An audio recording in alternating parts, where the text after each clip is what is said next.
지금까지 고린도전서 4장까지는 고린도 교회의 분쟁 문제에 대해서 사도 바울이 다루었습니다. 근데 제가 초반에 말씀드렸다시피 고린도 교회에는 분쟁의 문제만 있었던 것은 아니었습니다. 오늘 5장에 또 다른 문제에 대해서 사도 바울이 이야기하는데 그 문제, 그 죄는 바로 음행입니다. 고린도 지역은 상업이 흥행한 항구 도시로 매우 문란했습니다. 그런데 이러한 문란한 일이 어디에서까지 일어나느냐? 바로 교회 안에서도 일어났다라는 것이죠. 1절 말씀을 보시면 중간에 그런 음행은 이방인 중에서도 없는 것이라고 사도 바울이 이야기합니다. 지금 고린도 교회에서 일어난 그 음행의 문제가 이방인들도 하지 않는 그 음행을 저질렀다라는 것이죠. 자, 이들이 왜 이러한 죄를 저질렀는가? 왜 이런 죄를 지은 사람들과 함께 지내고 있는가? 그 이유는 그들이 교만했기 때문입니다. 우리 2절 말씀 읽어보도록 하겠습니다. 그리하고도 너희가 오히려 교만하여져서 어찌하여 통한이 여기지 아니하고 그 일 행한 자를 너희 중에서 쫓아내지 아니하였느냐. 아멘. 자, 고린도 교회는 음행의 죄를 짓고도 죄를 지은 자들을 바라보며 통한이 여기지 아니하였다라고 사도 바울은 이야기합니다. 자, 영적으로 죽은 자가 되었는데 그것을 슬퍼하지 않았다라는 것입니다. 그 이유는 무엇이라고요? 그들이 교만하였기 때문이죠. 내 생각이 옳고 너 생각은 옳지 않다. 이러한 교만 속에서 하나님을 내 삶에서 배제하도록 하기 때문에 죄를 지어도 죄를 짓는 것을 알지 못하는 그러한 경지까지 오르게 된 것이죠. 그러니 음행을 해도 그 모습에 통한이 여기지 않는 것입니다. 그게 죄야? 대수롭게 여기지 않는 것이죠. 잠언 8장 13절 말씀에는 하나님을 경외하는 것이 무엇인지 알려주고 있습니다. 제가 몇 번 말씀드렸었는데 하나님을 경외하는 것이 무엇이냐? 바로 악을 미워하는 것이 하나님을 경외하는 것이다 라고 잠언 8장 13절에서 말하고 있습니다. 다시 말해서 악을 미워하지 않는다면 하나님을 경외하지 않는다라는 것이죠. 우리 삶 속에 악을 우리가 품고 있다면 우리가 백날 교회 나오고 예배를 드리고 말씀 읽고 기도한다고 하더라도 우리는 절대 하나님을 경외한다라고 말할 수 없다라는 것이죠. 악을 미워해야만이 하나님을 경외하는 것입니다. 겸손히 하나님을 경외하는 자들은 하나님의 말씀을 통해서 악이 무엇인지 알게 됩니다. 죄가 무엇인지 알게 됩니다. 그렇기 때문에 악을 미워하고 악을 멀리 해야 되는 것이죠.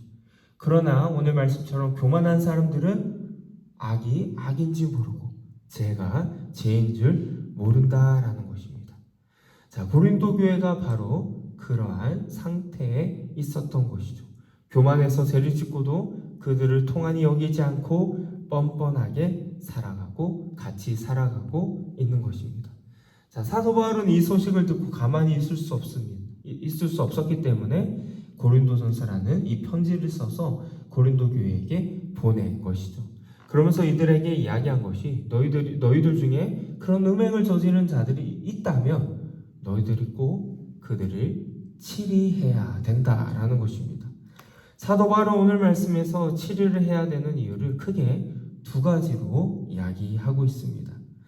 자, 둘 중에 먼저 말씀을 드리면 먼저 죄를 지은 당사자 개인을 위해서 치리해야 된다라는 것입니다.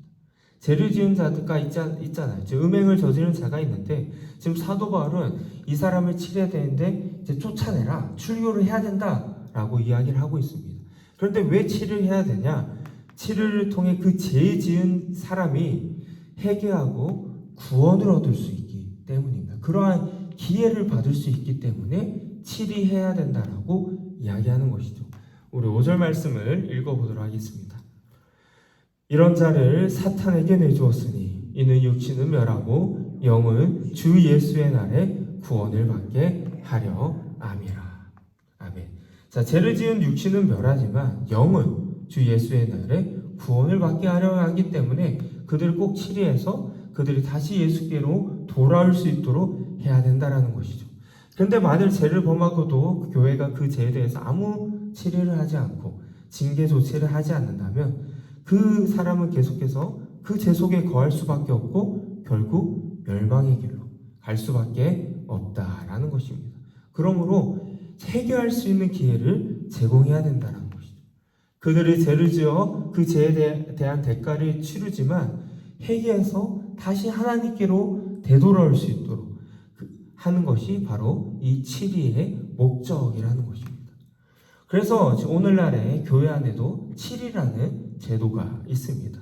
이 치리권은 이제 목사와 장로에게 있는데 교회 리더인 목사와 장로가 교인 중에 혹시 죄를 짓고 혹시 잘못된 길로 가고 있다면 치리해야 된다. 치리는 그저 혼내는 것에 목적이 있는 것이 아닙니다. 오늘 말씀에 따라 어디에 목적이 있다고요?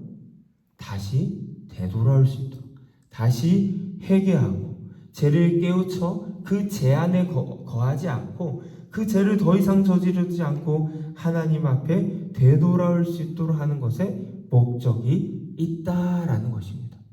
죄를 지었으면 죄에 대한 벌을 받지만 그로 인해 회개하고 다시 하나님의 사랑을 체험하게 하는 것이 바로 이 치리의 목적이라는 것입니다. 사도 바울은 음행을 저지른 자를 출교해야 된다라고 말합니다. 죄의 대가가 있다라는 것입니다. 결국 죄의 결과는 그러한 육체적인 고통이 있습니다. 예수님께서도 십자가에 달려 돌아가신 이유가 그 바로 우리들이 지은 죄의 대가를 대신 지셨기 때문입니다. 그런 대가가 필요 없다면 예수님께서 십자가에 달려 돌아가실 필요가 없는 것이죠. 제 대가가 있기 때문에 십자가에 달려 돌아가셨다는 것입니다. 하지만 회개하고 하나님의 사랑을 다시 경험할 수 있도록 예수님께서 우리의 죄를 대속하셨다는 것. 그러므로 우리 주변에 죄를 지은 사람이 있다면 그들을 사랑의 자세로 대해야 하는 것입니다. 그들이 비록 죄를 지었지만 하나님의 사랑을 다시 경험할 수 있는 자들이니 그들이 회개할 수 있도록 하고 회개하고 돌아오도록 사랑의 자세로 그들을 대해야 된다는 것. 그것을 우리가 기억해야 됩니다. 자, 그리고 교회가 왜 치료를 해야 되냐? 두 번째 이유가 있는데 그것은 공동체적인 이유 때문입니다. 그 죄가 공동체 안에 퍼지지 않도록 해야 되기 때문입니다. 사도 바울은 이것을 떡 반죽에 사용하는 그 누룩을 비유해서 그것을 설명하는데요. 우리 6절 말씀을 읽어보도록 하겠습니다. 너희가 자랑하는 것이 옳지 않은도다. 적은 누룩이 온 덩어리에 퍼지는 것을 알지 못하느냐. 아멘. 자, 적은 누룩이라도 우리가 잘 알듯이 빵에 들어가면 온 덩어리에 쉽게 퍼지게 됩니다. 자, 우리가 봤을 때 그 죄가 작아 보인다고 하더라도 그 죄를 지은 사람이 적어도 금방 온 공동체에 퍼질 수 있다는 것을 사도 바울은 이야기하는 것이죠. 자, 우리 몸에 우리가 뭐 다 잘 아는 내용이지만 우리 몸에 암이 생긴다면 그 암을 어떻게 해야 됩니까? 빨리 제거해야 되는 것입니다. 왜요? 그냥 놔두면 어떻게 되죠? 전이가 되기 때문이죠. 그렇기 때문에 빨리 제거를 해야 됩니다. 그래서 암이 무서운 거예요. 죄도 마찬가지입니다. 전이 되기 전에 빨리 그 죄를 제거해야 되는 것이죠. 수술하는 것이 아파서 제거하지 않는다면 계속 그 암은 전이 되고 또 전이 되고 또 전이 될 것입니다. 죄를 지은 사람을 치료하는 것이 미안하거나 괜히 관계가 불편하게 하고 싶지 않아서 그냥 있다가는 공동체에 그 죄가 쉽게 전이 된다라는 것입니다. 그리스도의 은혜로 이루어진 이 거룩한 공동체가 죄의 뿌리로부터 스스로를 보호하고 순결을 지키기 위해서는 그 죄에 대한 치료를 해야 된다는 것이죠. 그러므로 혹시라도 죄를 범하게 된 치리가 있다면 그 죄에서 즉각적으로 벗어나도록 권면해야 되는 것입니다. 이는 상대를 무시해서 하는 것이 아닙니다. 공동체, 아까 말씀드렸다시피 개인을 위한 것이고 두 번째는 공동체를 위한 것이다라는 것이죠. 저도 목사이기 때문에 치리권이 있습니다. 자, 그렇다고 제가 누군가를 죄를 지은 것을 들었을 때 치리하는 건 정말로 어려운 것입니다.